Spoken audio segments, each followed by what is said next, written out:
Welcome to the Symphony of Realities podcast, boldly taking you where no podcast has gone before. Sit back, relax, and enjoy the conversation as you settle into your X, Y, and Z coordinates within time and space. Here are your hosts, Christopher Anatra and Sean Bond.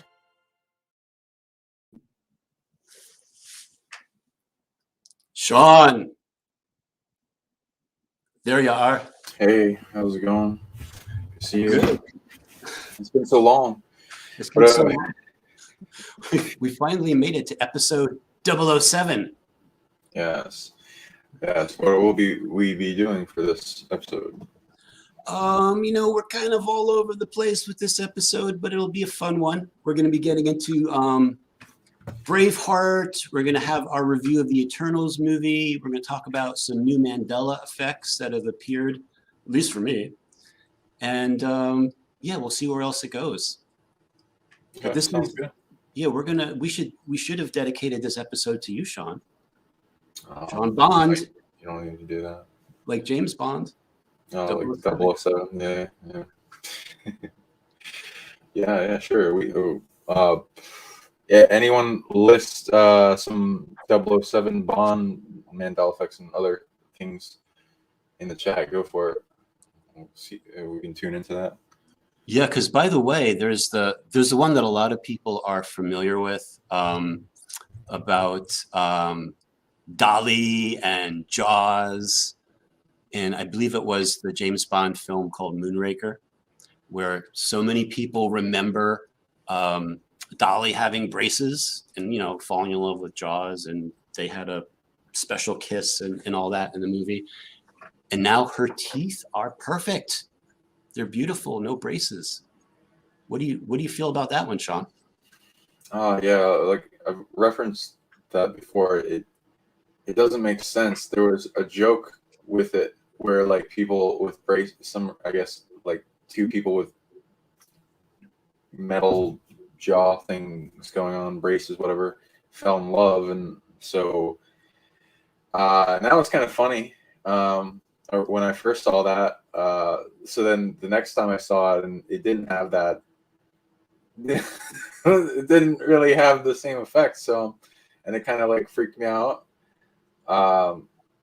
So comedy wise, it kind of is doesn't seem to be that great. It doesn't seem to be a good change, but then like what it represents, I remember tuning into like, oh, what does that mean? Right. Teeth are like representations of piezoelectric crystals that can go under programming and interacting with the programs of every food or drink or materia that you intake into your body that becomes you. It's like an immigration kind of system of taking records. And that also goes into the person's timeline. And so like the nerves in the teeth are the most sensitive nerves in the body, and they can be really ramped up in pain, as I've able to experience. And when I experience that pain and figuring out why and what's the causation, because it usually gets attention, I would read stuff like, oh, something's incurring on me back in my timeline. Usually not in the present moment. And so like it would keep hurting until I resolved that, and then the pain would go away when I resolved that. So I was like, wow, this is interesting. I wonder how much of the time teeth pain has to do with temporal incursion. A lot of the time I find. So there's stuff with time having to do with sensitivity and people's ability to perceive what's going on, if there's any new changes, all that. With the Mandela effect and how they're signaling a broader change to the timeline in things that we can observe and remember that are popular in our culture. It has a theme of affecting everything involved in it. The movie had to do with spy agencies, and so I was reading there was a huge change in what happened in the background with spy agencies, as well as what would be coming out in the future.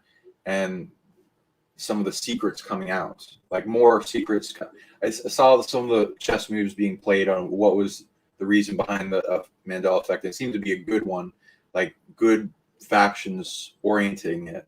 And then so their purpose was to bring out more secrets that were kept hidden. So that's interesting. Yeah, because I remember us talking about this too, us talking about how like the concept of what teeth actually are, right? They're time crystals. Because as you live your life, every fluid, food that goes across your teeth, etc., is recorded. So the analogy is when you're reading into like, what is what's the meaning of this Mandela effect? Is that we're in a better timelines because now she doesn't need braces on her teeth. Yeah, exactly. The purification of the timeline. A lot of the time when good factions of time travel get involved in the war or the drama of time, they're the best thing they can do, like besides adding on positive timeline insertions, is purifying it of things that don't need to be there, that didn't earn to be there, making it pure and getting rid of access creations that didn't earn their right to be there, and the negative insertions. So that would go into making the teeth nice. I read that it's like 10 times more secrets come out, so that's good. Oh, okay. Sounds good. All right, so let's move on because we have a packed show. We'll move on to our next PowerPoint slide. These are our introductions. Sean, what's going on with you in your life lately? And the PsionicLeague? Yeah, I've been doing a lot of work in making videos and products that I'll be putting up, more teachings and abilities so people can just purchase them as online video products, and then go through a process of earning abilities upon abilities that then will make their life better. And those are up on my membership site. I'm also going to try to make a way for multiple people that are talented in all these skills to advertise their stuff on my site and make a big community, and like bounty boards for things, and then everyone can kind of trade and do commerce with each other, and some big thing that can help the world, and maybe some grid working groups. Yeah, working with you and seeing if we can get that abundance stuff and other products up for Quantum Businessman, and learning a bunch of what needs to be healed, and the timeline is constantly needing help. The timeline wars are frustrating. But yeah, how about you? What have you been up to? Like you, keeping busy on so many different fronts. My main business keeps me busy related to food distribution software. Working on projects. Been working on a big project with the International Mandela Effect Conference people regarding pandemic Mandela effects. And actually, if we go to the next slide, I can actually review that real quick. And this has to do, if anyone, probably most people watching this have seen the first trailer that we put up for this pandemic special. It mostly revolves around the 2009 swine flu pandemic, which most people don't remember. A lot of people remember, they have memories of like the swine flu in the 1970s. They may have heard about it again, but they don't remember the big situation with the big vaccination program. And how weird masks. Oh yeah, the picture looking at the Beatles. Well, that's a little different, but yeah. So the Beatles in the 60s, those are smog masks. One of the things I was looking for is, in my mind, I thought to myself, what's the because we see everybody wearing masks today. Like, what would be the craziest thing from history of like people wearing masks? And I'm like, I wonder if the Beatles ever wore masks. So I typed that in, and boom, this picture comes up. And it's funny. My favorite part of there is that George at the end who was smoking a cigarette through his smog mask. Because I guess in that there's a town in London or someplace in England where at the time they're doing a concert, there's a lot of smog in the area. So they were wearing these masks. I call these like trial runs to see how the public reacts to things. But it's a very iconic picture, right? But I never saw it before in my entire life. I never saw it before. And I used to have books about the Beatles when I was a kid, like these big like coffee table books of all these pictures of them. And I never saw this particular picture. So yeah, so anyway, just to finish with this thought about this IMEC special thing that we're working on. So it wasn't a big thing in 2009, as far as a lot of people remember. Some people remember having an outbreak in Mexico and some parts of Europe, but not in the United States. And there's a big vaccination program. And back then, Fauci, Dr. Fauci was on the news all the time. I never saw him before. And he was really pushing it for pregnant women, children, and those at risk.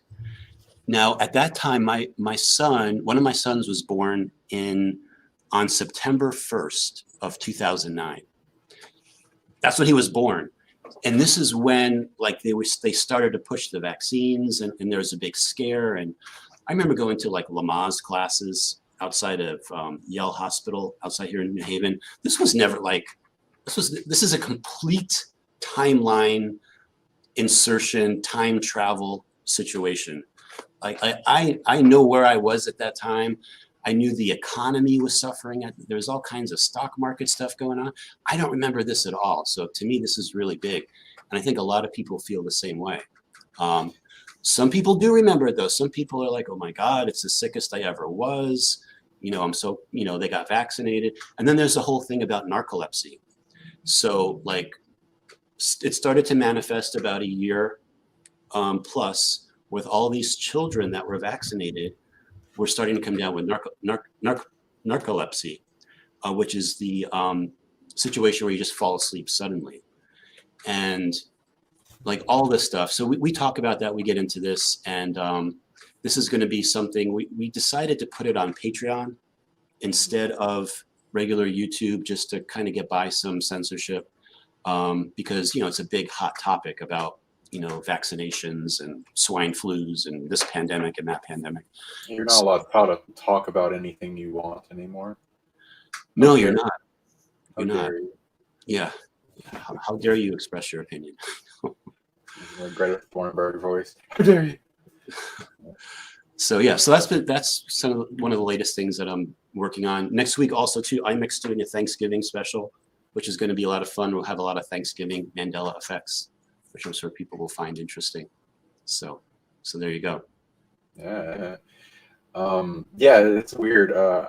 In 2009, I remember them kind of going into the swine flu kind of a bit. I remember memes like coming out like, oh, I survived swine flu, and like coming out, but not really anyone around me was sick with it. I don't know if it was local to where I was, not like really involved, but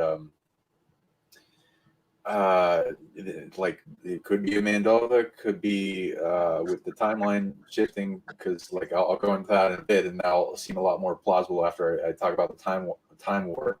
But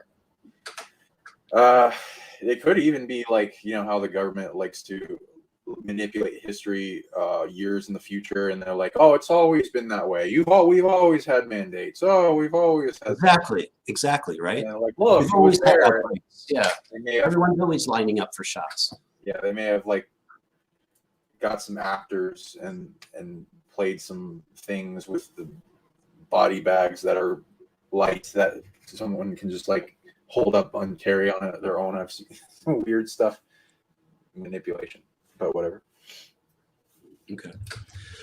All right, so, yeah, so let's move on to the next slide. And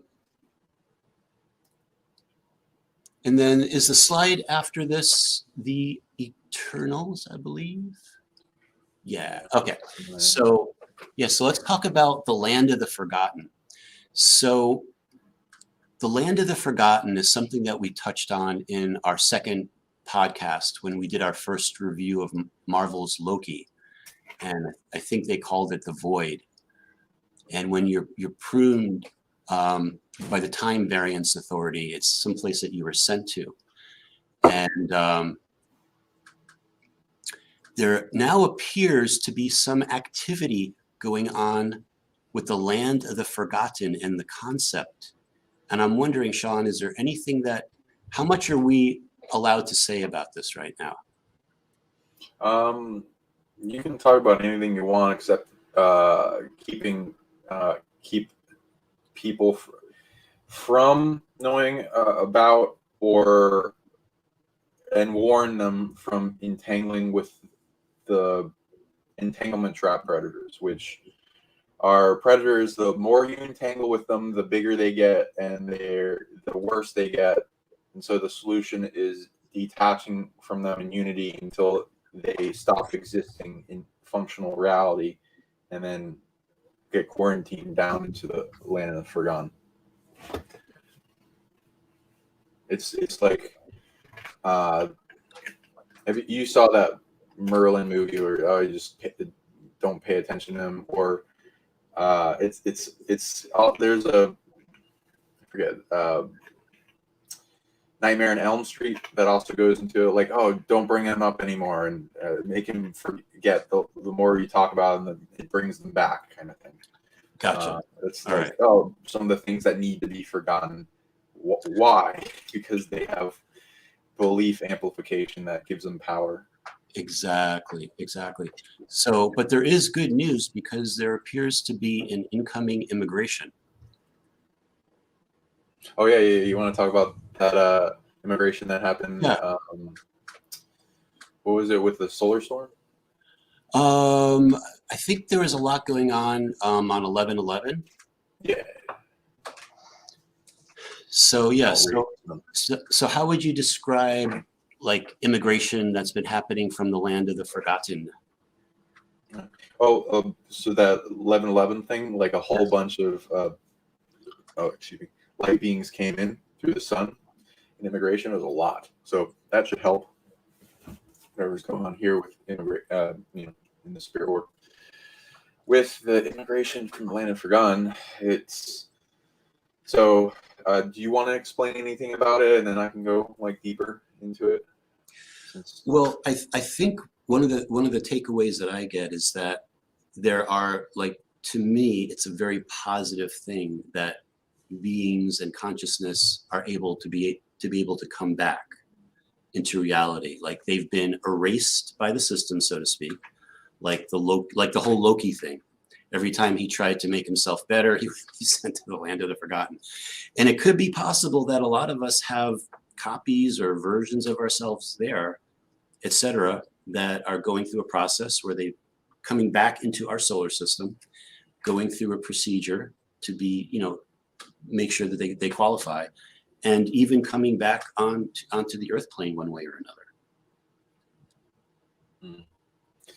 Yeah. So yeah, in that concept with those that have seen Loki, I'm referencing that him being anytime he variated from this manipulated and scheduled timeline, that like whatever the time core that was in that is kind of negative in that sense. So it's more of a negative manipulation to get him to be the bad guy that gets all the Avengers to unite against him.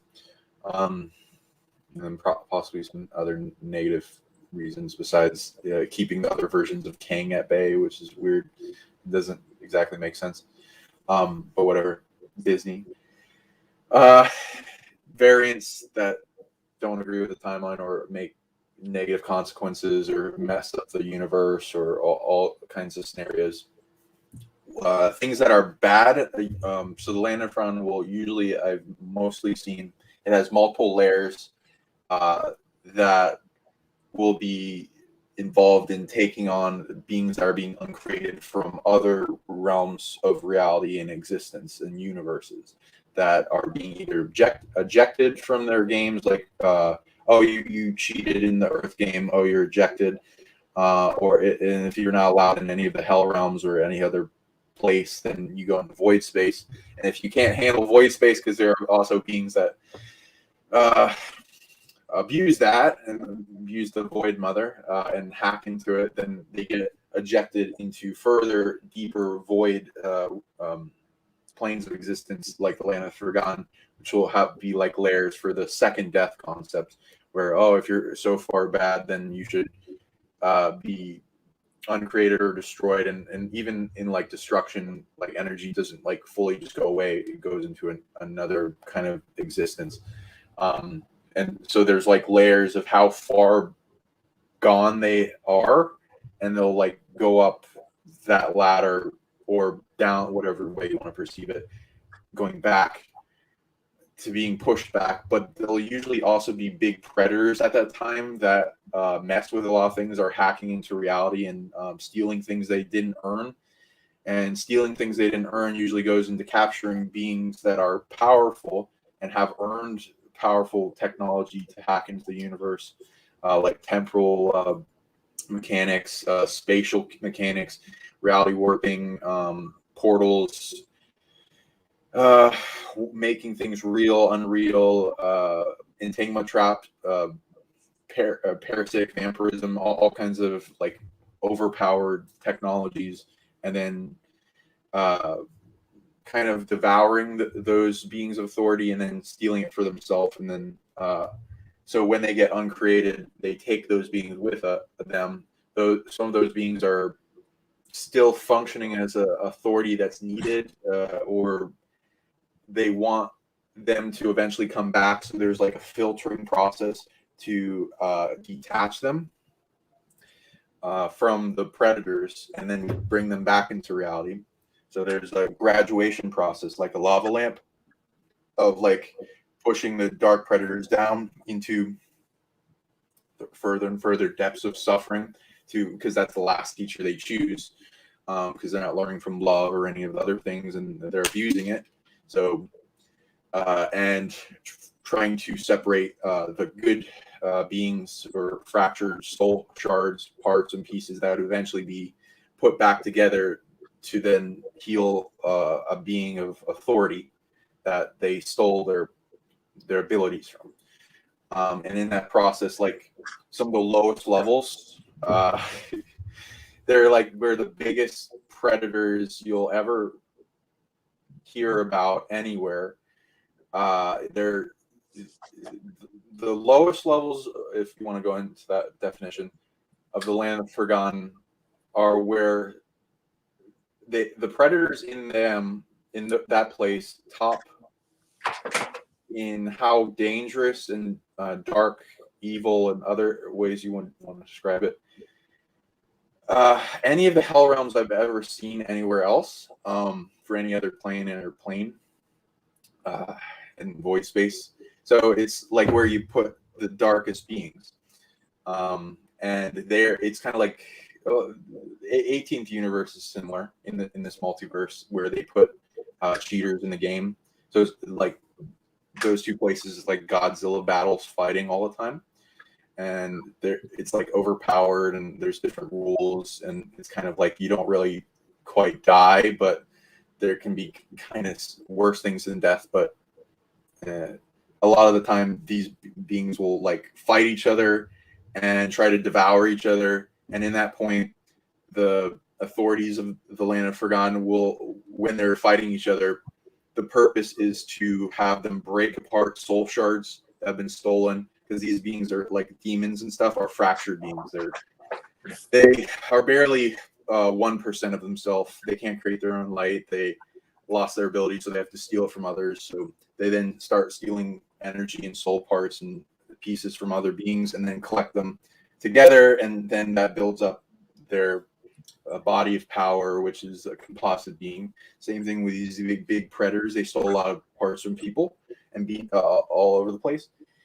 And so during these fights, it breaks off parts of them, and then the authorities in that point in time take those parts of what they can get, and then start clearing them out, putting them in different places, and then that starts the process of bringing the positive beings that shouldn't be there out, and graduating them through the layers back up. And then once they get out of all the layers, they're super resilient and overpowered, along with whatever huge light power source they had to begin with that huge predator went after them for.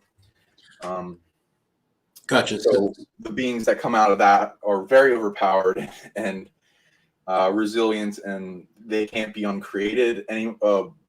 They're immune to being uncreated, and they will help the entire multiverse quite dramatically. And before they even got devoured, they were helping, but they got targeted to such a level that they got taken out. So, you know what it reminds me of too, as you're talking. Remember that, again, the Scottish theme with Braveheart. Remember that show called Highlander? And like when he would like kill one of these other powerful beings, like all this, he would be able to get all of the stuff that would come out of them, so to speak. He would like gain their abilities. It kind of reminded me of that's a similar concept to the way it works when these predators consume others, and then when they're broken apart, those pieces come back, and those beings that were like trapped in the land of forgotten are getting their pieces back, going through an immigration process, becoming more resilient, and overall being able to come here and other places and help the multiverse, which I think it's all basically what we're talking about is all like really positive things happening for the timeline. And it's all seeming to really come together now, especially now in the last part of 2021, the way I'm seeing it. Yeah, it's very important because there's like blockages and delays in the mechanism of how I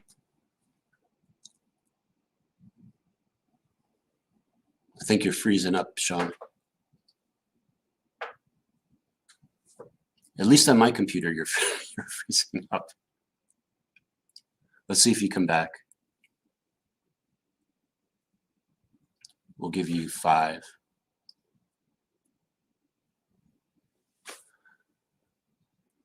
All right, I'm not sure if Sean's going to come back. So let's move on to the next slide. Oh, okay. So here we're talking about the Eternals movie. So I'll start because Sean doesn't have a choice.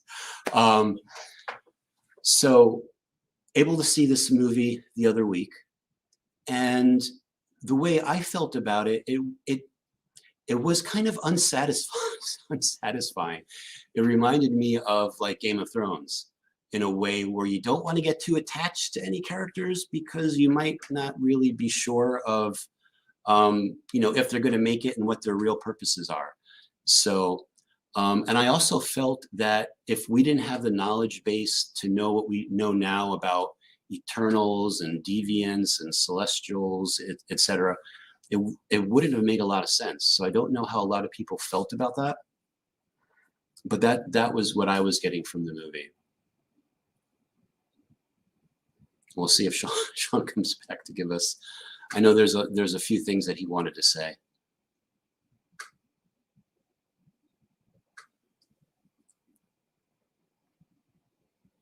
All right, so what we can do is we can come back to this slide. We'll go on to the next slide. I'll just wind up doing the whole show by myself here. That's fine. So, okay. So in this particular slide,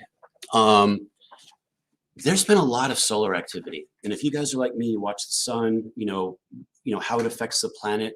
There have been all kinds of like solar flares, coronal mass ejections, solar windstorms. There was one that lasted for 2 days that started on the 15th and went at least through the 17th, sending out a dense plasma. The way they measure it is the number of centimeters of plasma energy cubed, and it was registering as 70, where if something is like 19 or 20, that's considered very dense. And then when reading into that, it was that, what is this type of energy that the sun is sending us? Because it appears that so much from the sun is DNA upgrade type stuff. And this particular wave of plasma was related to intuition. and being able to increase, activate our DNA so that we would become more intuitive about things. And intuition is really that ability to know or understand something without having all of the facts. It just you know something is true or you know something is not true.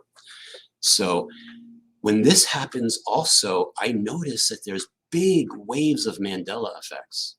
So I'm always looking for Mandela effects. And, when the sun is very active like this. So what do? I have my own little protocol of some things that I look for. Sometimes Mandela effects they just jump out at me, like things come into my awareness that I wouldn't normally even understand. But if we go to the next slide, I kind of explain. Oh, okay. So the next slide we talk about Tom Campbell. So with Tom Campbell, if anyone watched the IMEC did a show with him a few weeks ago, the International Mandela Effect Conference. And for those of you that don't know Tom Campbell, he is he originally worked with Bob Monroe at the Monroe Institute, and he wrote a book called My Big Toe, or My Big Theory of Everything, where he talks about something called the large consciousness system. Very interesting. And he brings a lot of unique insights to how we should understand reality. So for example, I think of things as like a big puzzle, like we're trying to figure things out. We've got all the pieces scattered out. And unfortunately, all the pieces are kind of the same color. So it makes it really difficult to get everything fit together the way it should. So, you start with the edges of the puzzle first, and then you got to go through and try to figure out, what goes where. And it could be a big process. And people like Tom Campbell, who's been doing this for a long time, brings some important pieces, not all of them in my opinion, but brings some really important pieces for us to start to begin to understand what reality is all about. So one of the things about Tom is that he's been a little skeptical of the Mandela effect. And when he's spoken about it in some of his shows before, and one of the things he talks about is that it's probably basic misremembering, confabulation, those type of things. He has some other things that it could be. Sean, you're back. Yeah, what the heck? My internet went down. Jeez. It must be the sun. Yeah, totally. Yeah, nothing to see there. Yeah, actually, today they actually the European Space Agency and NASA, for some reason, cut the feed from the satellites observing the sun for about 8 hours. So I don't know why it could just be technology, right? But yeah, there's nothing going on there. No, look away. They don't do that right after they see something weird. So by the way, while you were away, I moved on to a couple of slides. I'm just going to finish the one on Tom Campbell, then we'll go back to the Eternals, because I want to get your take on that movie. But I just want to finish up the Tom Campbell one. So I was talking about how Tom Campbell's been a little bit critical of the Mandela effect, and I'll say something personal too. I'll say this is personal. When I was first going through my process of waking up, so to speak, or beginning the awakening phase, that life is more than what we're presented and what we're taught, I went to the Monroe Institute. I went there for a week because I wanted to see what this is all about, and they had one of those immersion courses. And part of when you're at the Monroe Institute, you listen to the HemiSync headphones, and they put you in these sleeping pods that are blackout chamber type things. And I had this really interesting experience. So I'm in there with the HemiSync headphones on. It's completely black. And all of a sudden, I see this balloon face come look at me. And it was looking right at me. And there were all these other balloon faces on either side of it, trying to figure out what was going on. And I'm what is this? Who's looking at me right now? I couldn't figure out who it was. And then the next day, I'm in one of the kitchen, relaxing areas at the Monroe Institute, and I see a photograph on the wall of Bob Monroe, when he was probably late 30s, something like that. And I'm that's who I saw. So it's kind of funny too, where sometimes when people or spirits or whatever, when they're in the astral, or they will always show like their best, like what they look like in the best part of their life, or a way to recognize them. So when I would have experiences communicating, like with Gus Grissom, for example, the NASA astronaut, I would see him in his Mercury silver, astronaut type thing. So it made it really clear of who it was. So I just wanted to throw that in there. So that was my little experience at the Monroe Institute. What I want to play is a 2-minute clip from the IMEC show that we did, where we asked him 10 questions. We asked him 10 questions. And I would probably say 4 or 5 of them he didn't know the answer to. Like, we asked him about stovetop stuffing, and he's like, I don't know anything about, I never heard of stovetop. I don't know anything about stuffing. So those type of things are not good Mandela effects. But there was a few that he answered the way most people remember, and one was from the I Love Lucy show. So if Heather, our producer, can cue up that particular segment, I just want to play that and explain a little bit about that as well, about how these Mandela effects work.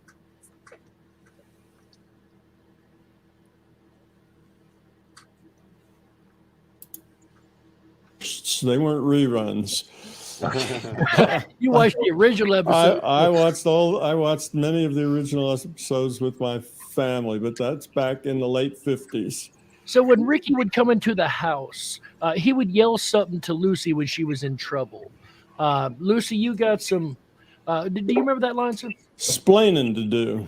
You got some splaining to do. That's what I remember. What about you? What do you guys remember in the chat? You guys remember? Bill Knight, this is live, absolutely, sir. For those wondering, this is not pre-recorded. Yes, guys, we are absolutely live. Unless you're watching this later. Unless you watched it on demand, then we may not be live at that time. Maybe you can learn to time travel in the LCS.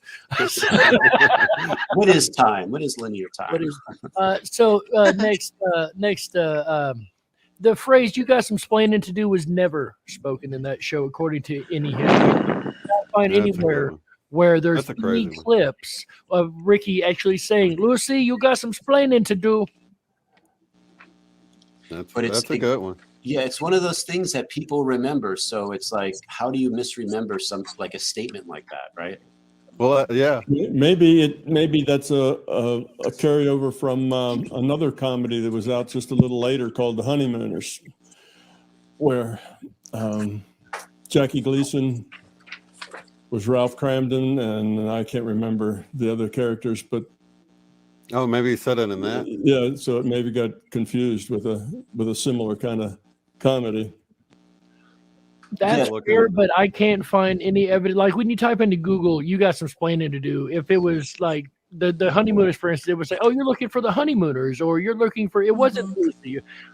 I personally cannot find any evidence where it's even said in that show, sir.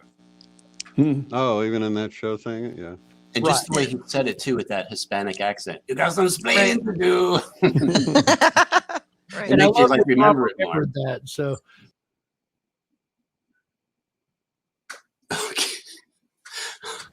Okay.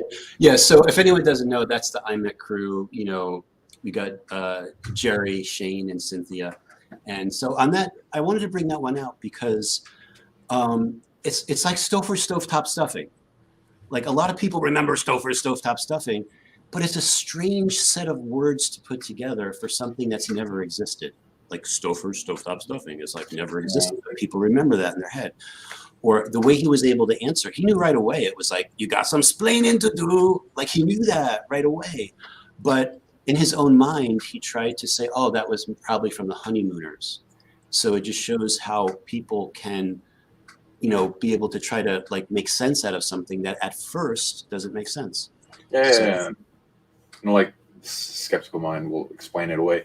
I'd say it might freak him out a little bit more if he knew exactly how many people remember it the same way he does. So, whatever. But yeah, that was good. His face was pretty funny. All right.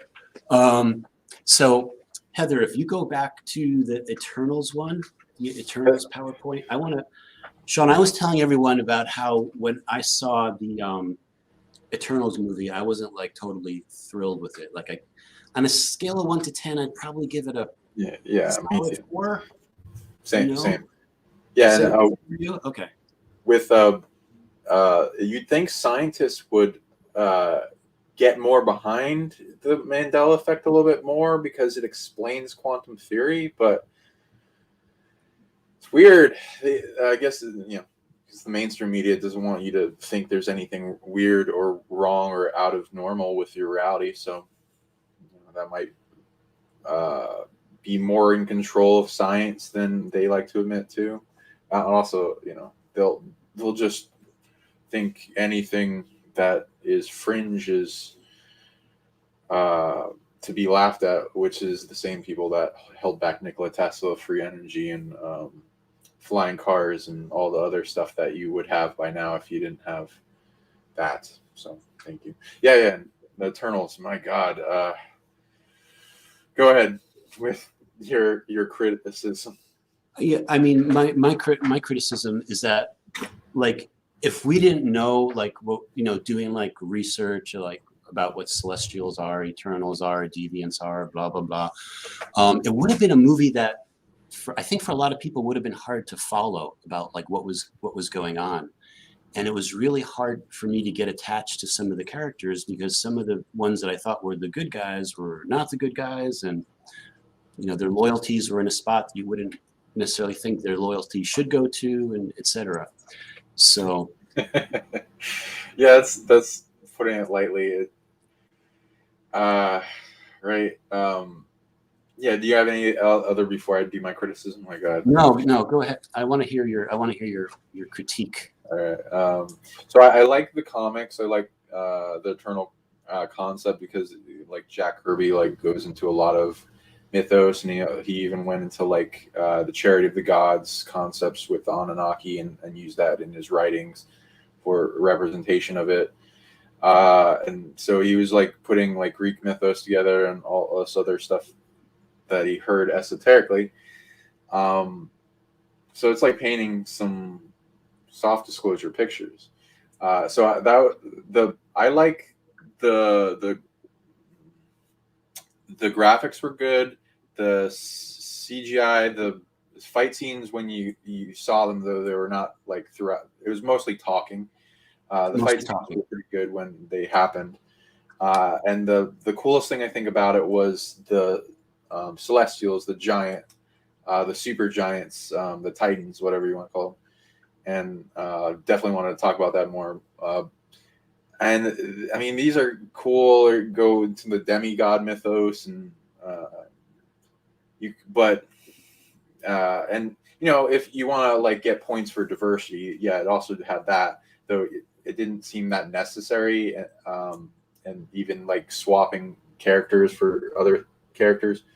You mean like Athena for Athena, like that kind of thing? But like the movie Bad wasn't like woke Hollywood as much as like people would like to think. It was mostly the writing and like trying to cram everything into a certain amount of time and having too many characters to write for, and not being able to write enough to where the audience can get attached to them. There's barely any emotion. I couldn't like get attached to any of them,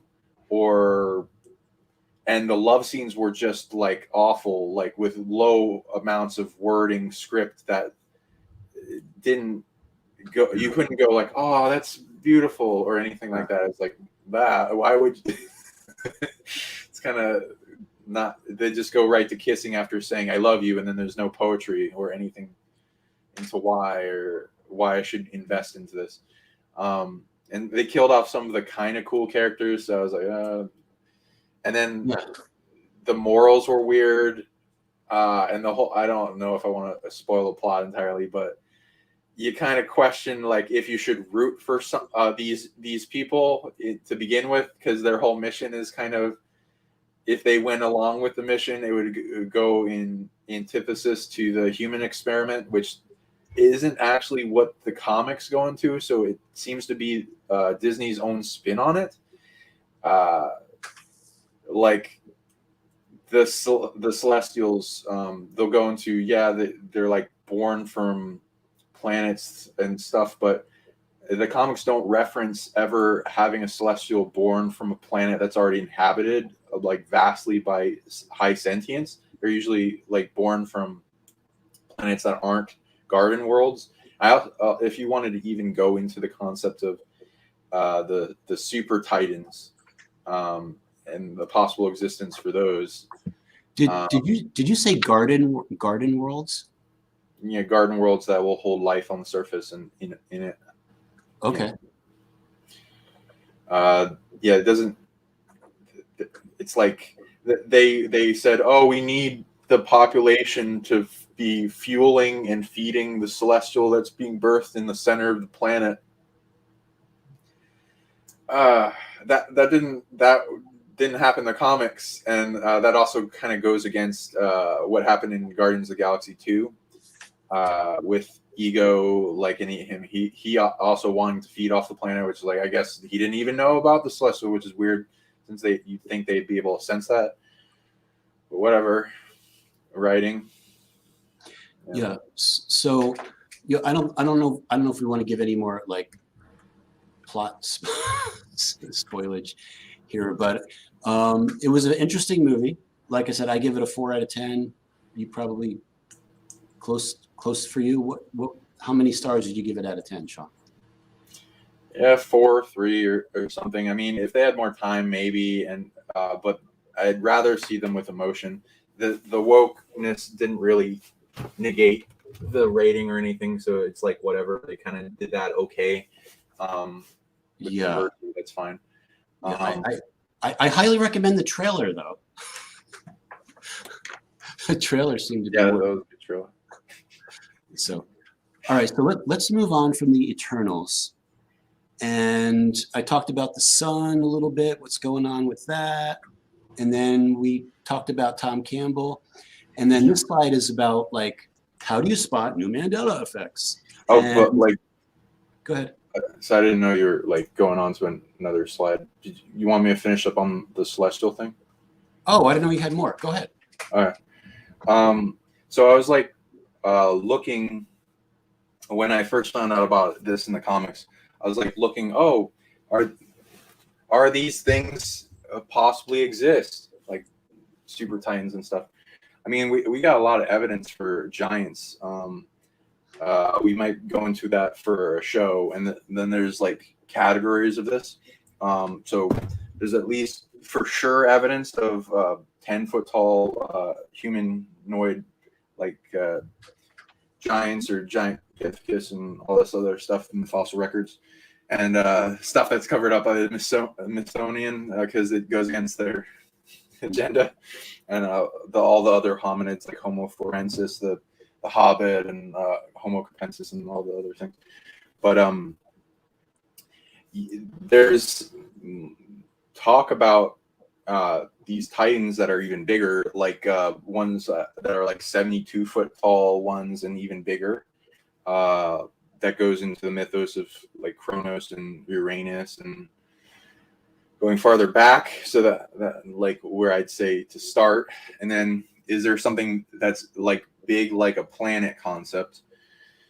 Well, I can't say for sure, but when I go out and look for it through psychic tracking, I do find something. They're not as prevalent as the comics would say. I seem when I looked in the Akashic record of them, it looks like and if you want to contact these beings, I'd recommend going through Earth and going through like she has like a telephone network that allows you to be anonymous. These beings can judge people, and depending on if you're good or bad, they can do things. So, I recommend if you want to seek these beings out, contact them through Earth. I found one in the center of the galaxy, and I sent a message out to it, and I got a big burst in my eardrum after a few minutes after that. and then it sent me a bunch of messages on who I was and like why it can't like directly look at me. And I was like camouflage and stuff with Earth. And then I started doing commerce with it and figuring out what its history and all that. There seems to be at least one in this galaxy, and at least one. Usually, I'm seeing a pattern of at least one to each galaxy, and that there used to be a thing between our galaxy and Andromeda, where the whatever you want to call these celestials of those two galaxies got together, and then they had two children, and those two children are the ones that are in each of those galaxies now. And I'm trying to figure out what happened to the parents, but there's a little bit of a camouflage around that, so I'm going to be careful like going through it. So that's what I'm going to talk about. So there might be super titans that can form and influence galaxies, but not as many as the comics would go into. Probably one per galaxy if they haven't been destroyed or something. One per galaxy, like the one behind you on your screen? Kind of. I mean, that's what I found online as an example. But yeah, you can just like look up celestials, and there's like some interesting concept art. I would not say it looks like that though. Okay. Okay. It does have like humanoid form, and it's not just naked, but I'll see if I can find something close and then get that. It's really interesting. Like as we begin to like wake up, so to speak, out of the dream, and we begin to like understand the possibilities of all these different things. Because right now, to someone just listening to this, they'd be like, "Oh, what are these guys talking about? This is so like wild, crazy thoughts, that science fiction, fantasy type stuff." But then when you get to a certain level, and then you start to have interactions, and you see these things are real for yourself, it starts to change the whole fabric of how you understand reality to be. So, always appreciate all your insights there, Sean. Thanks. Imagining you did some good commerce. Yeah, I'm currently still doing commerce with them. They seem to do a lot for the galaxy. They're not like the controller of the galaxy, but they would be like a big authority of it and be able to dictate how things go, and will deal with the formation of stars. But also angelics will be like a nebula in a body. There will be a concept for that.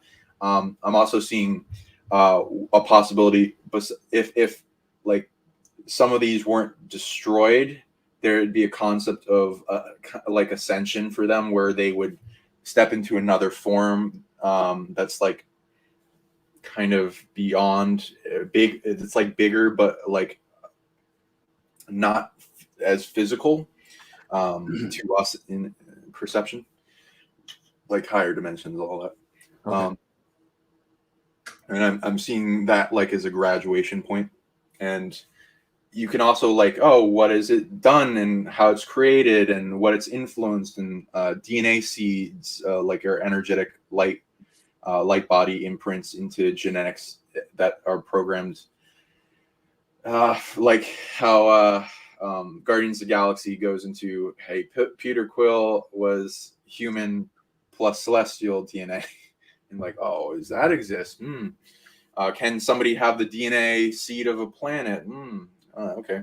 Because it also goes into like Gaia and other planets that have influence that presented themselves in the Greek mythos as having a physical body, as like it's kind of like a condensing of more abilities, but there's a give and a take, because the Titan lineages went into the Olympians, so they like shrunk in size but like gained a lot in power, and then them giving inheritance to the demigods, and some of that are coming into human genetics.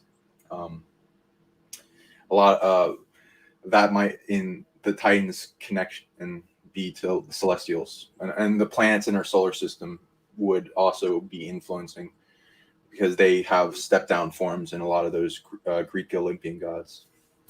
Okay. So before we move on, I just want to ask you one question. So the concept of these celestials and like prime creator of like the galaxy, how would you rate their relationship? Like, because people are familiar with the concept of like a prime creator or a source creator of a galaxy versus a celestial of a galaxy. Prime creators above that, it would be delegating. It would be like the embodiment of the entire galaxy. Gotcha. And it'd be creating a space for those to be. It might, well, at least the ones I've seen, the prime creator is heavily invested in what would be these forms. So it would take a large fraction of itself in soul light and then put it into the condensed body to do like heavy lifting. Interesting. Okay. All right. So let's are we cool to go on, Sean? Yeah, let's go. Okay. So now we're gonna like throw your brains back and forth a little bit. This one's going into Mandela effects, how to spot them. A lot of times people will find that similar things change for them. One of the things I always look at is World War II history, which I have come to know better and better. JFK assassination or JFK history in general, which was one of the first things that woke me up. Like it really affected me when I saw 6 people in the car and the funky limo, you know, all that I never saw before. It just wasn't there for me before. The Mona Lisa, I'm always looking at the Mona Lisa because I'm like, is she smiling a little bit more? Because I remember back in my old timeline, she didn't seem to be that happy. And now, to me, it seems like she's smiling like more and more and more. And I saw some headlines that came across about the mysterious smile of the Mona Lisa. And I never saw that terminology used together. And then personal things happen. I call this the Robinson effect. Shane Robinson, he's one of the people on the IMIC. When we do the podcast, he has a YouTube channel and a website called Unbiased. Well, I always knew it as Unbiased and On the Fence, but I guess it's always been Unbiased on the Fence. And I remember his ampersand logo that he would always use, like in the ampersand kind of connected the unbiased and the on the fence. Well, that's not there anymore. So I contacted Shane and I'm like, Shane, what happened to your logo? Did you just change it? And he's like, no, Chris, it's always been that way. And I'm like, it's always been that way. I said, what happened to the ampersand? So I was talking to him about that. And he said that when he first created it, when he was first working on it years ago, he was playing with the ampersand, like putting it in the center, putting it on the side. And he's like, it just didn't look right to me. So he's like, I never had it. But there's people like myself that kind of remember that. So I'm calling that the Robinson effect. This is the Mandela effect. And then like the other thing I mentioned here is like to question news items. So over the last few weeks, a lot of people have been hearing about this thing called COP26. And I'm thinking to myself, what the heck is COP26? And it's almost like we're supposed to know what that is. And, you know, it's about climate change. And COP stands for Conference of the Parties. And this is the 26th year of it. It's been going on for 26 years. I don't think they had one in 2020 because of the pandemic. But I'm thinking to myself, like, how come I've never heard of this before? All the world leaders go to it. I think the first one was in 1995. So things like that feel like they're a Mandela effect. You know, I've heard of the, you know, the Paris talks and Madrid type stuff. And every year they have one of these COPs in different parts of the world. And they did have, I think at some point they had one in Paris and one in Madrid and Berlin and South America, you know, all over the place. But I had never heard of like even the word COP before. So to me, like I'm considering that a Mandela effect. I just never heard of it before. So the whole thing, my whole point is just if when you're observant, these things start to come out. Whereas before you would have been like, oh yeah, COP26, whatever, and you move on with life. Now it's like, Cop 26. I never heard of that one before, or whatever whatever it is. Yeah, the acronym doesn't like fully match it, so it seems like they were trying to make words that go around the word cop because they didn't include the. So I don't know. Yeah, I don't know either. But to me, it's like after 26 years, I would have remembered one of them. So that's the way I feel. And then I want to just go on to the next slide. So what do? I start looking at the JFK assassination again. And the first thing that pops up to me is information about JFK's little sister named Kick. And I'm like, Kick Kennedy? Like, I never heard of Kick Kennedy before. And she's got there's this whole thing about Kick Kennedy. It's part of the whole Kennedy family lore type of thing. And she had a tragic life, of course, like most other Kennedys, but she died when she was 28 in a plane crash with her second husband. Her first husband, who she loved, totally fell in love with, was a British soldier and a British aristocrat who was sent to the front lines for whatever reason.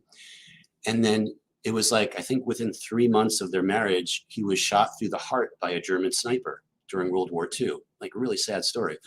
So I'm like, who is this Kid Kennedy? So to me, she's like, I never heard of her before. So we have like a little video segment we could play about her so people kind of can understand. And if you've always known about Kid Kennedy, you're from that timeline is all I can say. But for myself, I never heard of her before. How many of the Kennedys do you know are still alive? And then how many have just died mysteriously? Yeah, so it depends if you go through like JFK's siblings. I don't think any of his siblings are alive, but I know like the grandkids are. I know like RFK, etc. His son is alive and so forth, and we're not really sure about JFK Jr. That's another story. But Heather, if you could play that segment on Kick Kennedy there. She was a high-spirited and rebellious young woman. Now we're learning new details into Kathleen Kennedy's life and death. Kick, as she was called, was the second daughter of Rose and Joe Kennedy. She was also John F. Kennedy's sister. She defied her Catholic family to marry a Protestant British aristocrat who later died in World War II just a few months after their wedding. Now a widow, she eventually fell in love again, but this time to a married man, detailed in this new biography by Barbara Leeming. Kit's mother forbid her to marry a divorced man and was cut off from the family. She was then tragically killed in a plane crash alongside her new lover. But sadly, the Kennedys made no move to claim her remains. Only her father attended the funeral. You know what it is too? A lot of times when you hear like the forgotten story of someone, that's usually a sign that there's something going on here. But yeah, like the whole thing, like I'm sure there would have been like a movie about her or something I would have known about her. So yeah, if they wanted that kind of thing. I'm sorry, say that again. If they wanted that kind of thing, it's like Hollywood. Right. Okay. So that was one. So we'll do the next slide, which is something else. This is again about the JFK assassination that I never knew about. If anyone listening knew about this, that's totally cool. But Lee Harvey Oswald appeared on the local news in August of 1963. Now, JFK was shot, I think, in November of 63. So 3 months before the JFK assassination, he was on the local news because he was passing out leaflets in the downtown area that were pro-Castro leaflets.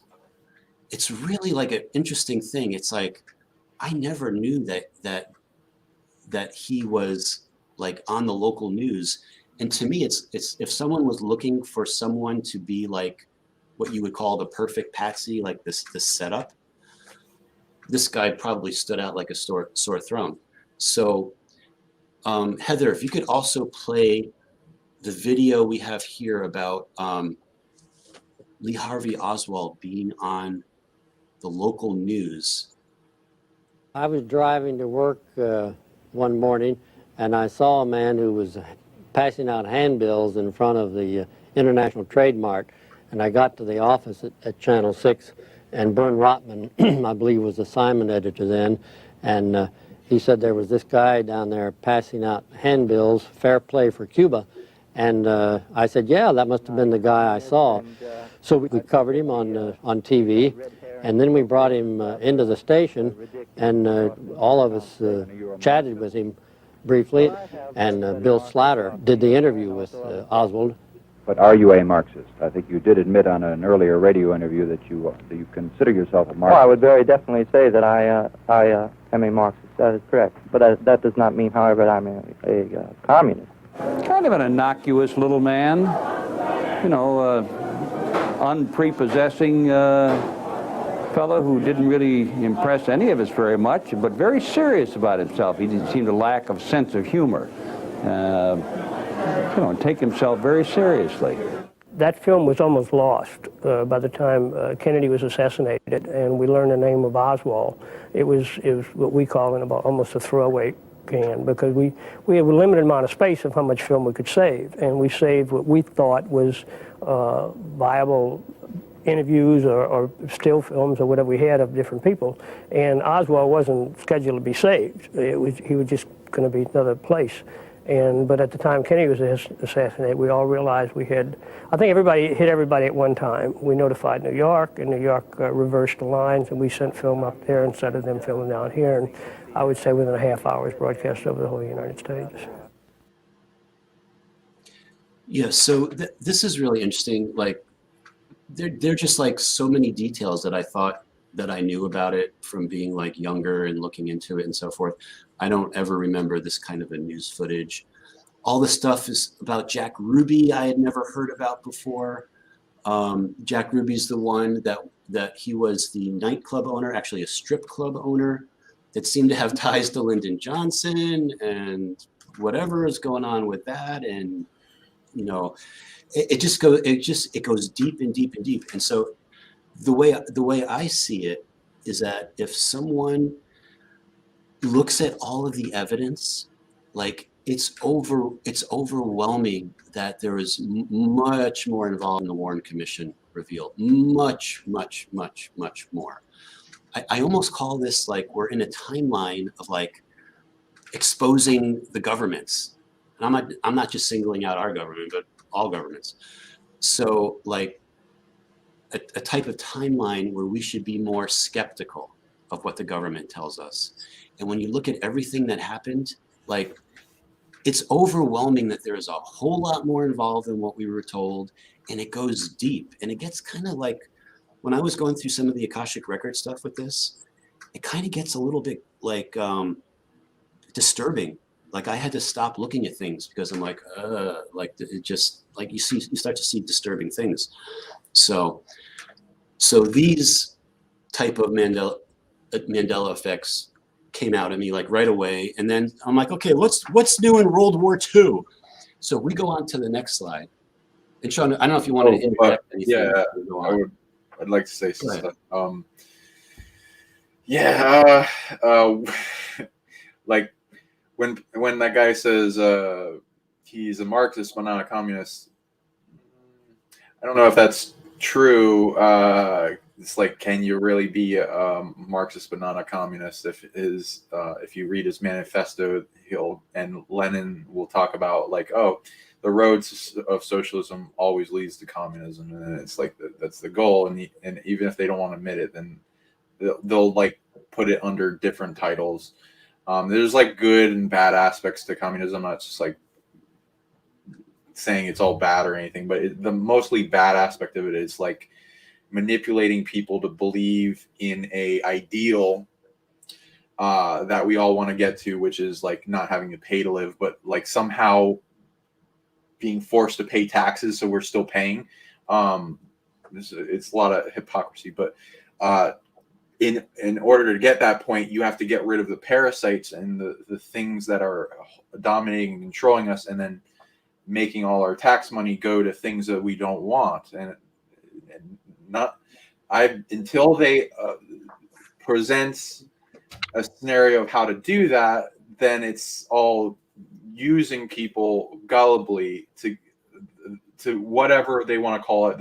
If they want to get people under capitalism, if they want to get them under socialism, if they want to get them in any other like marketalism, if they want to get in any other economic system to divide and conquer people, to then get them fighting against each other, instead of seeing the bigger problem, which is the sociopaths that have accumulated most of the wealth and then are monopolizing it, which isn't like it can happen under both systems, and it needs a thing of morality that is the underlying thing that needs to be taught to the civilization.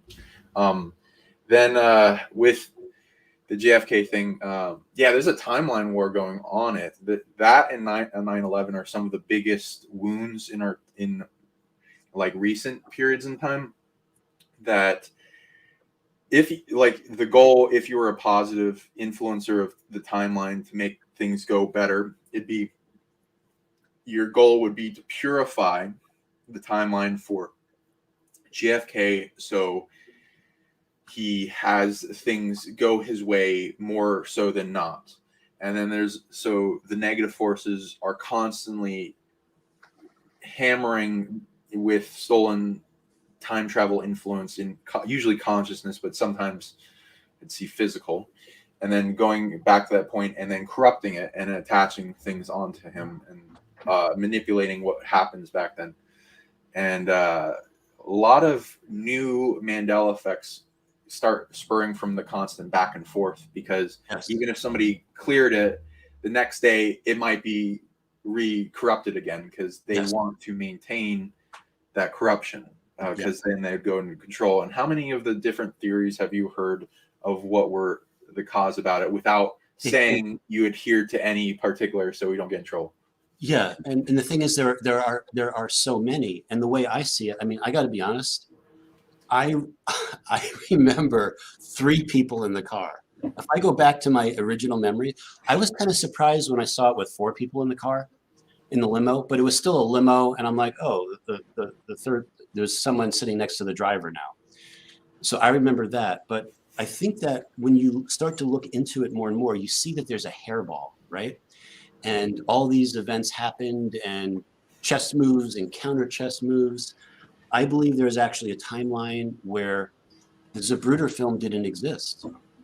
The guy whose last name was Zapruder, who happened to get a birthday gift, I believe it was, shortly before the JFK assassination, he was asking his secretary, you know, what can I film with this? And she's like, oh, the president's going to be in town. Why don't you film the president?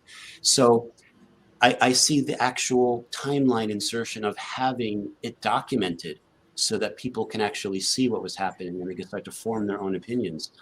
But yeah, there's you see everything now from like Jackie killed him, the driver killed him, like the grassy knoll, it goes on and on and on. It's a hairball. It's a hairball. Yeah, I recently watched the soft disclosure show. It's called Inside Job. It's hilarious.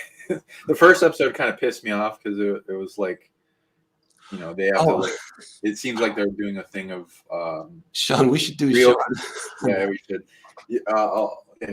Let's do it. A little bit of like a lot of real conspiracies, and then a lot of fake ones, and then a lot of the front conspiracies that make the real ones that have to do with the subject look stupid, or like you only get the stupid one, so then you think all of the possibilities are stupid, kind of like how they go into hollow, you know, like if you go down the rabbit hole of Hollow Earth, the name is meant to make it look stupid, and then there's these pictures that like, oh, it looks like it's hollow, and like completely hollow, and it's like, geez. So my personal belief on it is like, if you want to look at it, it's like a honeycomb. There's like caverns and big pockets of space that like are huge. The whole planet is huge. It's crazy how big it is.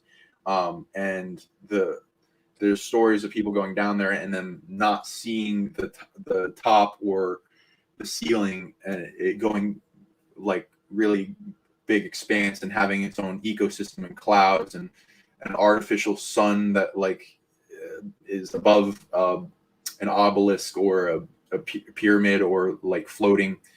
And like with that, I go into like the concepts of, I usually track back Syrian and Orion offshoots that made inner Earth civilizations and garden worlds that they can then rescue refugee species from other planets, and then it's like they're protecting near extinct species underground concept.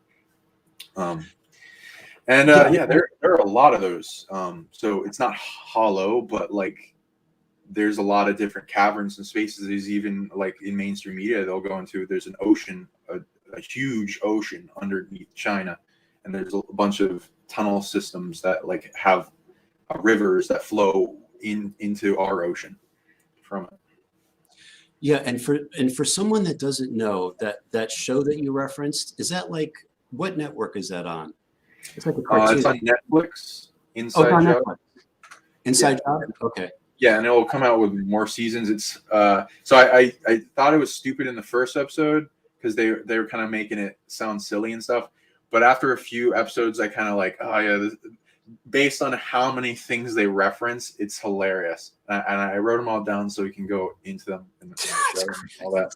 Yeah, you were telling me some of the things. I'm like, what? They covered all those in one show? Yeah, like as an example, one, they went to the moon, and it was a huge, hilarious episode. And they looked back at the planet, and there was like this big. We'll bring up a image of it in our next show, or whatever. There's a big city structure, artificial structure on the Earth that you wouldn't see. That they're like, wow, yeah. NASA spends a fortune photoshopping Atlantis out of pictures, and and they keep referencing Atlantis throughout the show, and like, fuck Atlantis, and like at least we keep human civilization from going to war with Atlantis, and it's like, okay. Oh my god.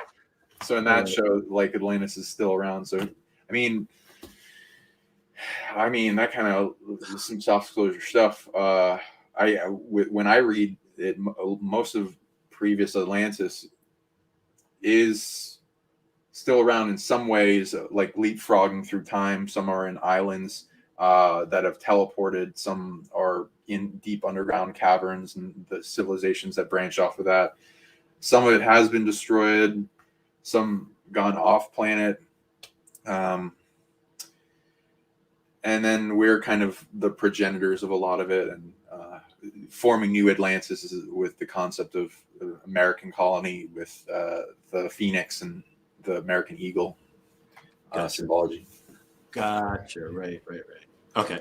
Yeah. So we're kind of dipping our toes in all of this like deep stuff here and there. I still got to see that Inside Job. Oh yeah. So they had an episode on JFK, and did they? Referenced a guy like Grassy Knoll as a sniper guy, whatever, and he saved the day at the end of the episode by killing a bunch of JFK clones that like got out, and then they got torched with axe and a lighter, and then they melted and then formed an Akira blob of it's like an amorphous like thing that grabs into the people and then sucks them in and then tries to absorb them. It's weird. Okay. He saved the day by killing it. All right, so let's what the heck? Let's finish the JFK thing. I got one more JFK slide. All right, this is the last one. I never saw it. Like I thought I knew every slot, frame 240, 245, etc. You know, to me in this timeline, everything is all different. Frame 231, like. Let me look through the frames again, and I'm like, what is frame 231? And frame 231 is where he goes into what people have, or in the world of medicine, they call the Thorburn position, where your elbows go up, and it happens when usually your C5 or C6 vertebrae is severed. Now, I'm sure there's all conspiracies about this, if the Thorburn position is actually real or not. What happens, if a vertebrae gets severed, is this a true reaction, et cetera? Does that happen in any other scenario of any other vertebra? Because then that limit down the shot. Yeah, so that's the thing. So again, going back to the theme of a hairball of things, it would mean that a bullet would have had to pierce that, but there's also in this timeline no evidence that a bullet went through any of this part of the spine. So I don't want to get into the specifics of what could have been when blah, blah, blah. But the whole thing is I never saw this. I never saw him in this position. I never saw him get shot through the throat. Like, all these things are just so different and foreign to me. So I just wanted to throw that out there too. So you start looking at things closely and it's like, what the heck is this? So, all right, let's go on to the next slide of another Mandela effect. So I'm like, oh yeah, let me look at World War II history. So for some people that have seen some of my other videos, I talk about like the Nazis taking a U-boat. They wound up sinking an oil tanker in New York Harbor called the Coimbra, etc. Like all those things, I never knew the Nazis came into New York Harbor. Like that, all those things were definitely new for me. So I'm like, what else might have happened, And so the first thing I find now is that Japan invades Alaska, and I'm like, Japan invaded Alaska? Like I never knew that Japan invaded Alaska, and it was called the Battle of Attu Island. It took place during the month of May of 1943, and Attu is the only land battle in which Japanese and American forces fought in snowy conditions. So a lot of times it was like in islands in the Pacific and so forth. It was a 2-week battle that ended when most of the Japanese defenders were killed in brutal hand-to-hand combat because they ran out of ammunition. So what they did is they had a final banzai charge to try to break through the American lines, and of course they didn't make it. 549 Americans were killed, 1,200 were injured. It's not a small battle, and 2,300 Japanese were killed, and the U.S. only wound up taking 28 of them as prisoners. So to me, I'm like, what is going on with these historical events that I've never heard of before? I didn't know that they actually invaded one of the islands of Alaska. And just to continue this thought, and I'll let you jump in if you have anything else, but if we go on to the next slide, because what was catching my attention before was the shape of Alaska. So a lot of times I look at the maps and geography and trying to see how things change and how much bigger is Madagascar getting now, or Sicily, or any of those islands in the Mediterranean? There's always something that I seem to spot that's different. Is Shane doing any of that projects with the islands anymore? Like, it'd be cool if there was a way to like have a program that monitors that. And yeah, I know. Yeah, he actually was doing that. I have to ask him if he's done anything since then. But I was looking at the peninsula of Alaska, or the archipelago of Alaska. This is even before I knew about this battle. And it just looked different to me. It was like thicker and goes so much farther out than it did before. So already Alaska was catching my attention. And in this particular slide in the lower right, it's an uninhabited island, but there's something called the Peace Memorial that they put there to mark the commemoration of this big battle that took place there. And this Attu Island has active volcanoes on it. They talk about how hurricanes can suddenly just appear out of nowhere. I think it's because of how the Bering Sea and so forth, maybe the wind currents, etc. There's a reason it's not inhabited, or it was inhabited for a little while by 3 or 4 people, but no one lives on it now. So again, like, just jumps out at you. And so solar activity, Mandela effects, all these different things going on are just, sometimes they get really mind-blowing after a while. And I was like, I don't want to find any more Mandela effects. So I kind of stopped there.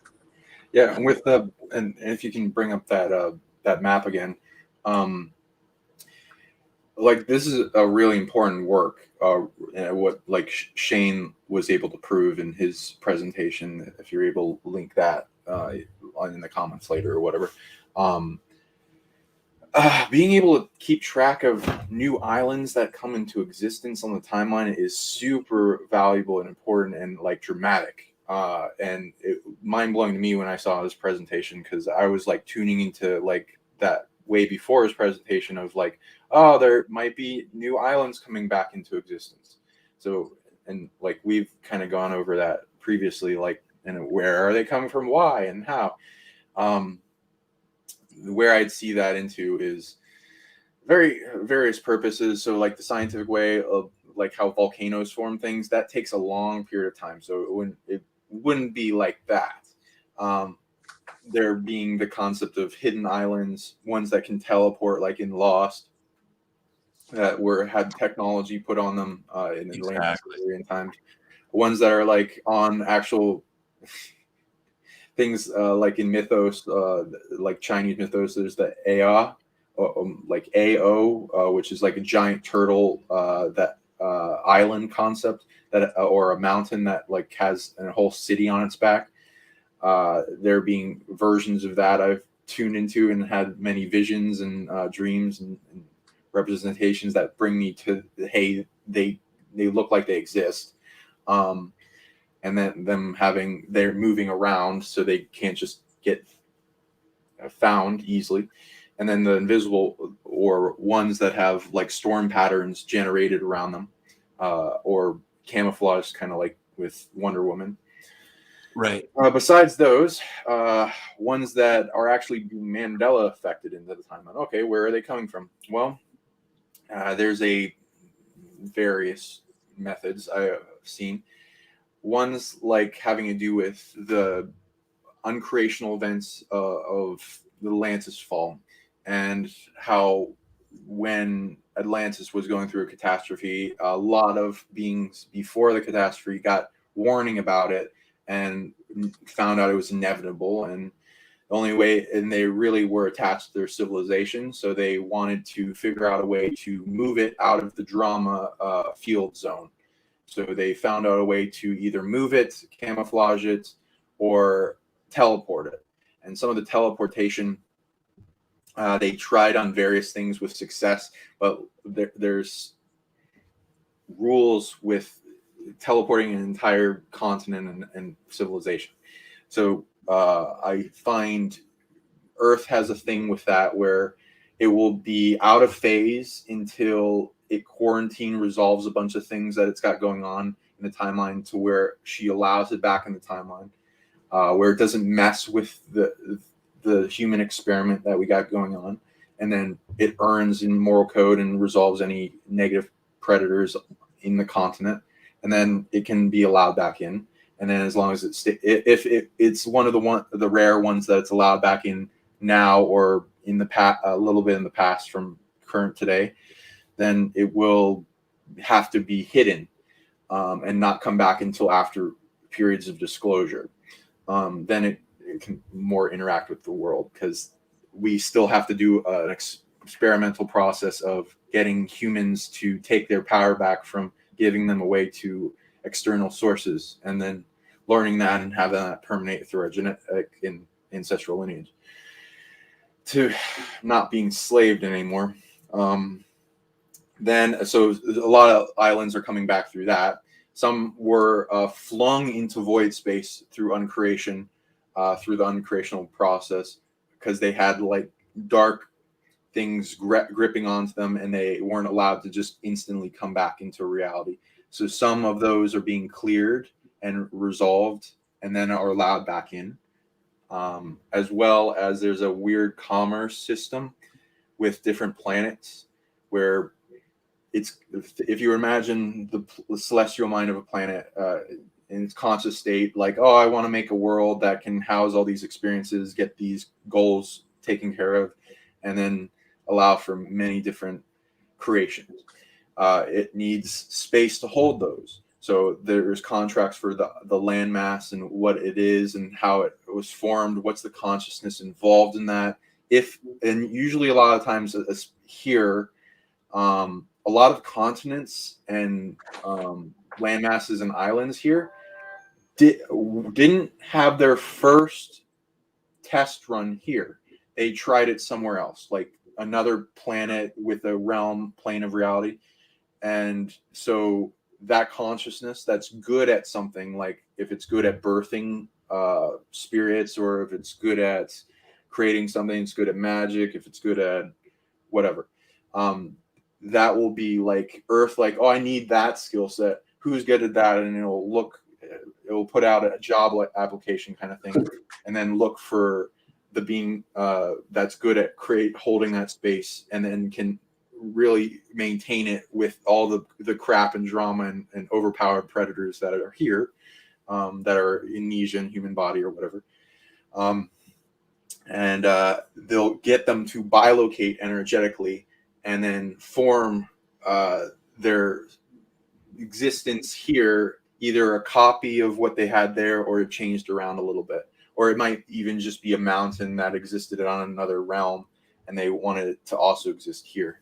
And then there's some commerce exchange between those two places, and that's like through the thinning of the veils. And sometimes it will be like a seamless overlay of the two realms, as if they're existing in one place at certain periods of time in the year that are like mystical. So there's some cool things that go on with it. But yeah, those are some of the, like, oh, where are these islands coming from? That's really interesting. Are you allowed to say all this, Sean? Sure. Well, I mean, if not, then screw it. Yeah. No, that's great. That's it's like another part of like people beginning to understand how reality works, and the concept of what a founder is and how they work with these different things, and it gets super, super interesting. And now, for the moment you've all been waiting for, we're gonna conclude by talking about Braveheart. So, for those of you that saw the thumbnail that we use on YouTube for episode 007, there's a picture of Mel Gibson.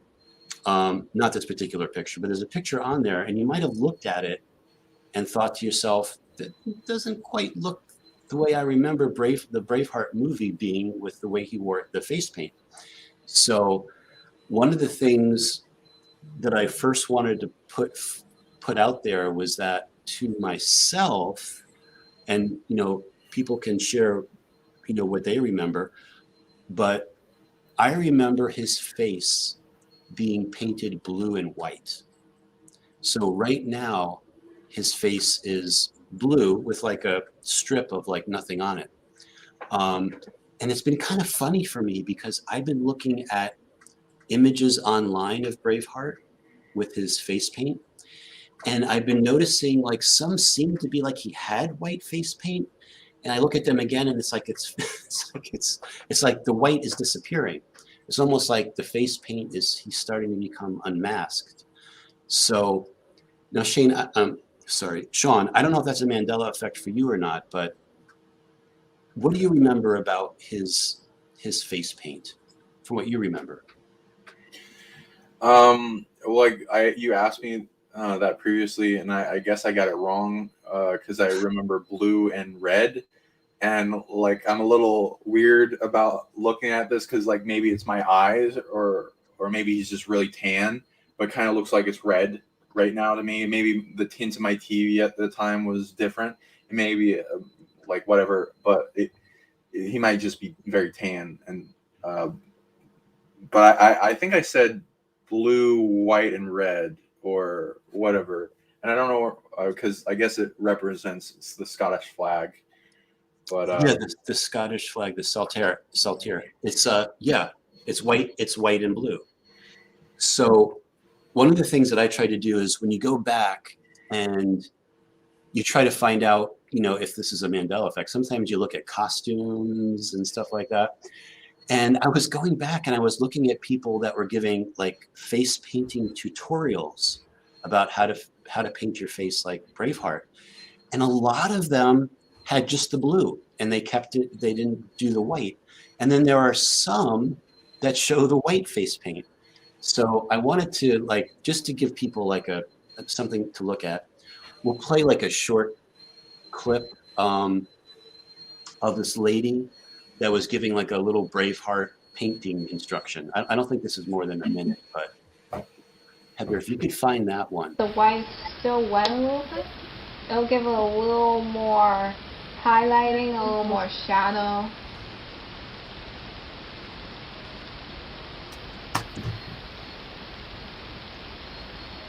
And that's all there is to it. Braveheart's a really great film. You haven't seen it yet. You can actually see this film, and if you haven't seen it, just go right into it and just be on the lookout of Mel Gibson's character. You'll see the face paint and you're really going to embrace it. And I hope you enjoyed this take on this great, awesome classic. And I'll see you with another more paint design idea that you can use from. And I will see you again sometime soon. Yeah, there you go. And if you could, Heather, if you could bring up Baby Braveheart. This is my favorite, the Baby Braveheart. What it actually is somebody that dressed their baby up like Braveheart. Yeah. And but you notice they put the white. They didn't just do the blue. They put the white on there too. But there's plenty of pictures where there's no white paint, no face paint. It's just they just put like a strip of blue on there. And I'll have to look. I'll have to probably rewatch the whole thing to make sure he doesn't have to use white at all. But yeah. Yeah. So and actually, there's a scene we could play. Heather, there's the Braveheart speech where he's going before the clans. I am William Wallace. William Wallace is 7 feet tall. Yes, I've heard. He kills men by the hundred. And if he were here, he'd consume the English with fireballs from his eyes and bolts of lightning from his arse. I am William Wallace. And I see a whole army of my countrymen here in defiance of tyranny. You've come to fight as free men. And free men you are. What will you do with that freedom? Will you fight? Fight against that? No! We will run! And we will live.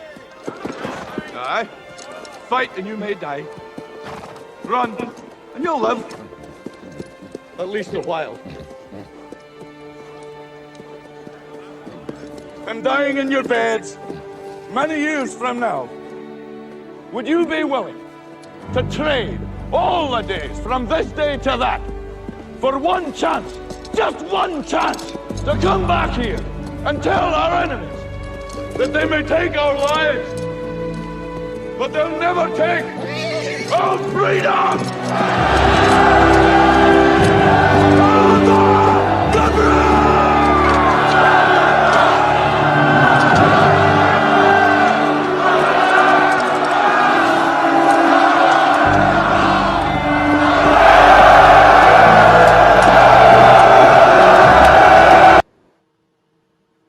So there you go.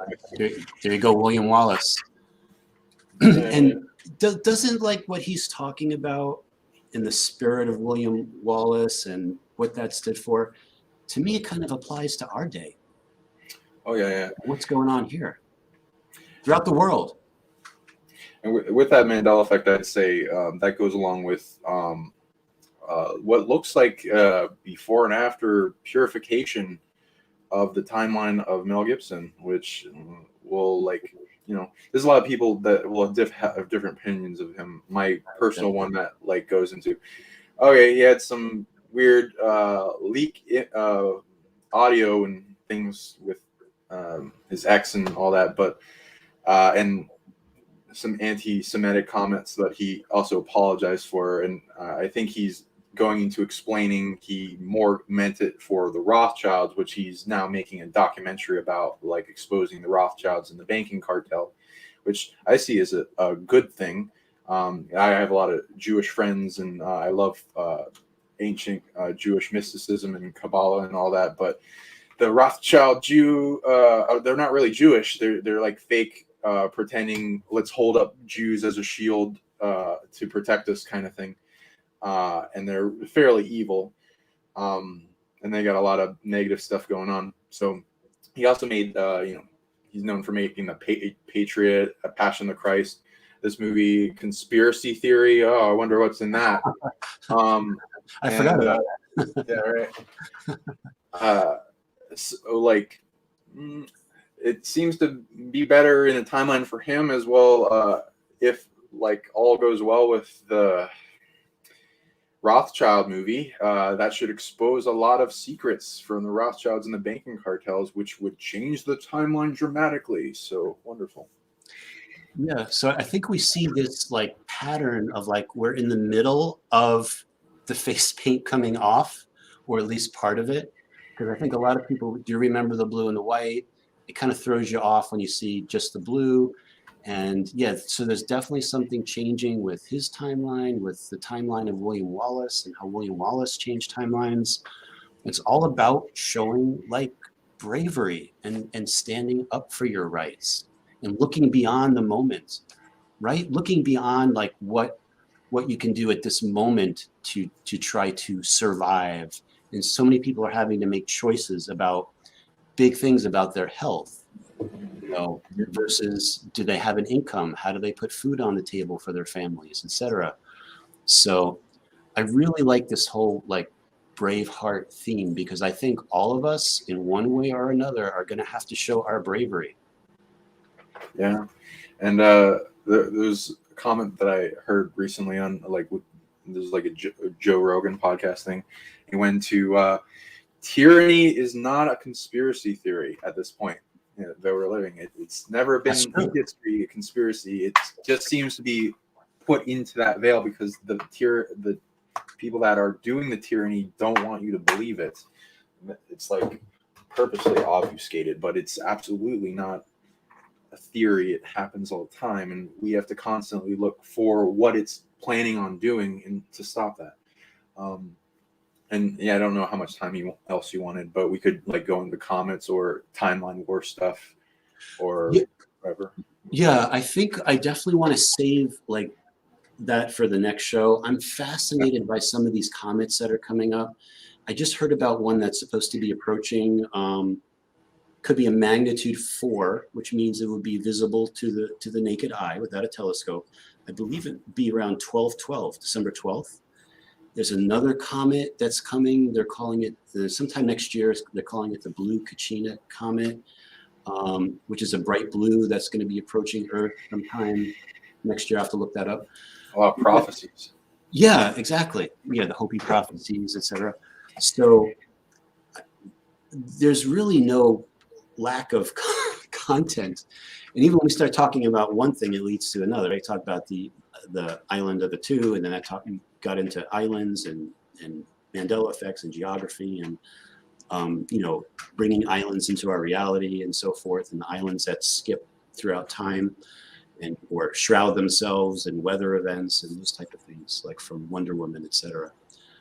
But yeah, I would probably say if there's anything you want to add in conclusion to like wrap things up, and then we can save some of these other things for the next show that we do. Keep on dreaming the dream, and let us know in the comments what other topics you'd like us to cover or go into and explain, and we'll probably try to get into that for the next show, and we'll listen. And yeah, share as much as you can, and we'll see that and do more shows for it. And, yeah, if you can get Joe Rogan to contact us or anything else, let us know. And we're looking for people of various skills. I have a certain set of skills. And, What are we looking for, Chris? We're looking for marketers, programmers, and if anyone's good at drawing or like animation, I'm at least looking for. I'd also like to see one for Chris.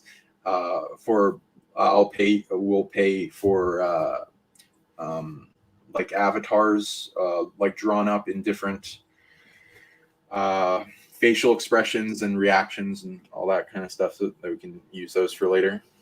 Yeah, those are fun. I've seen people that have some of those, and it's like that's pretty cool. Yeah, and like when it comes to like myself and my company and my business and things that I'm trying to work on for the future, yeah, especially people that have programming skills, that's a big thing. And it's okay, like as far as like your location. But yeah, contact me, Chris at quantumbusinessman.com if you think that might be something that you'd might want to reach out for, especially people are looking to make changes, in their career paths and so forth. And I've got all these really cool ideas for new businesses and so forth, but I need the programming crew to come in and kind of pull it all together. And so keep that in mind. Programmers, marketers, those types of things.